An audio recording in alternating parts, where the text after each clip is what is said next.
Après cette courte présentation d'une réponse incident avec Carbon Black, on va voir ce que on peut voir de cet incident sur Azure Sentinel, qui est un SEM. Donc Azure Sentinel vient avec différents rapports qui sont déjà préconfigurés. Donc là, sur la page principale, tu peux voir les différents événements de sécurité qui ont eu lieu. Donc ça te permet de mettre en avant finalement des périodes où il y aurait peut-être eu des pics d'attaque. Donc par exemple, si un pirate aurait tenté de se connecter sur tous les ordinateurs de l'entreprise, il y aurait eu certainement un pic à ce niveau-là. Donc tu peux voir les pics d'événements de sécurité et les pics des événements normaux qui ne sont pas forcément de sécurité. Ici, tu peux créer des incidents.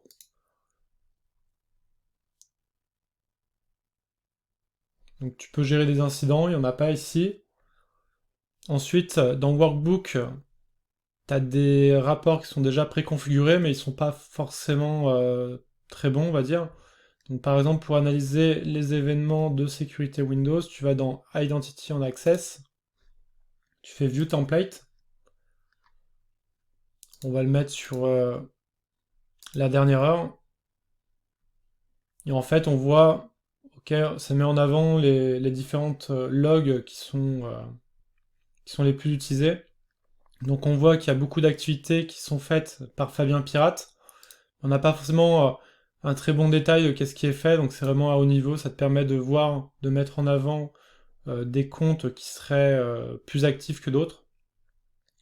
Donc là on a des logs de Fabien Pirate, pas mal, des logs de Daniel le CEO et un peu moins des logs du compte domaine.admin, donc c'était le compte qui avait des droits d'administration sur tout le système. Ici on voit les activités par machine, donc sans grande surprise l'Active Directory a le plus d'activités parce que c'est lui qui fait l'authentification dans tout l'environnement informatique. S'ensuit par le CEO Laptop, hein, et ensuite par le Pirate Laptop.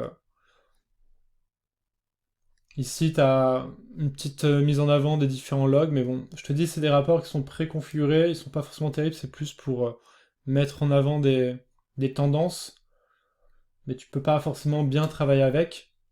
Ici, ce qui va être intéressant, c'est tous les processus qui ont été lancés sur les ordinateurs. Donc nous, par exemple, on voudrait voir les processus qui sont lancés sur le CEO Laptop. Donc on voit qu'il y a des processus qui ont été lancés avec le compte daniel.co, mais on voit clairement qu'il y a aussi des comptes, des processus qui sont lancés avec le compte domaine admin. Donc là, ça met en avant que le compte domaine.admin s'est connecté sur l'ordinateur de Daniel le CEO. Donc là, il n'y a pas forcément beaucoup d'informations. On sait, grâce à Carbon Black, que notre pad a été lancé. Et là, clairement, on voit que le compte domaine admin a ouvert Notepad sur l'ordinateur de CEO Laptop.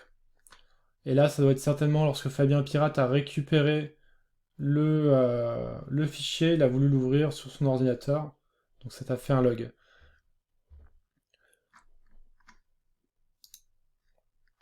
Voilà. Ensuite, il y a la partie hunting. Donc en fait, c'est des queries qui sont déjà préconfigurées. Donc tu peux tous les lancer.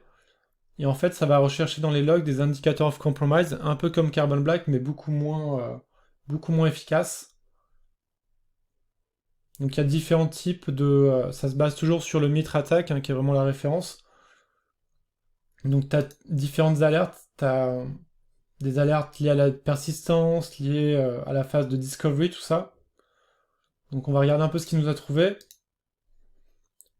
Donc là, clairement, ça fait des rapports sur les programmes qui sont les moins utilisés dans l'environnement, parce qu'en fait, ce qu'il faut savoir, c'est que souvent les environnements, un ordinateur Windows, c'est souvent une copie de Windows qui va être installée sur tous les postes de travail, donc généralement ils ont relativement les mêmes programmes d'installer, et de faire des rapports sur les processus qui sont les moins communs dans l'environnement, ça permet de éventuellement découvrir quelques virus qui seraient installés sur quelques postes de travail, mais c'est vraiment difficile avec un SUM comme ça de découvrir réellement ça, parce que les possibilités de filtrage sont pas énormes.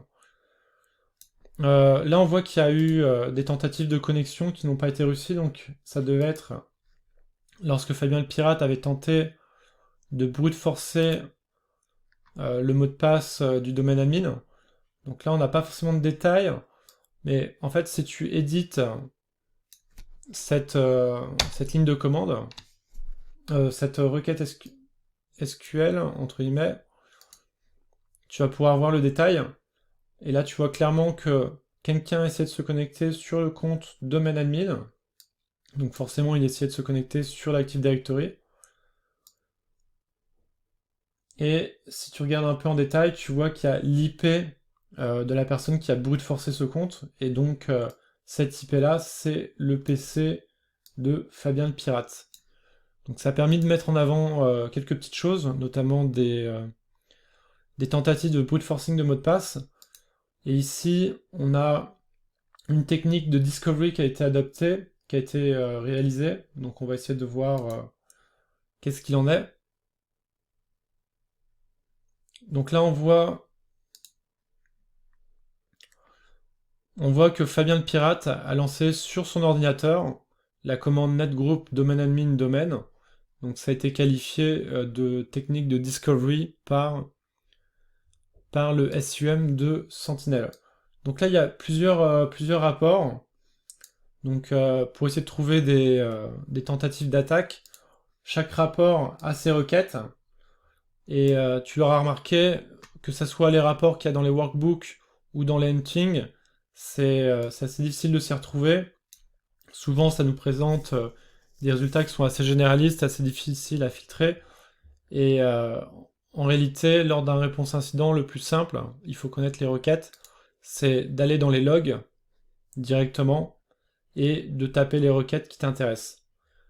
Donc là, on va faire différentes requêtes pour essayer de scoper l'incident, le confirmer et trouver plus d'informations sur l'incident pour réaliser un rapport contre Fabien Pirate lorsqu'il sera confondu en justice.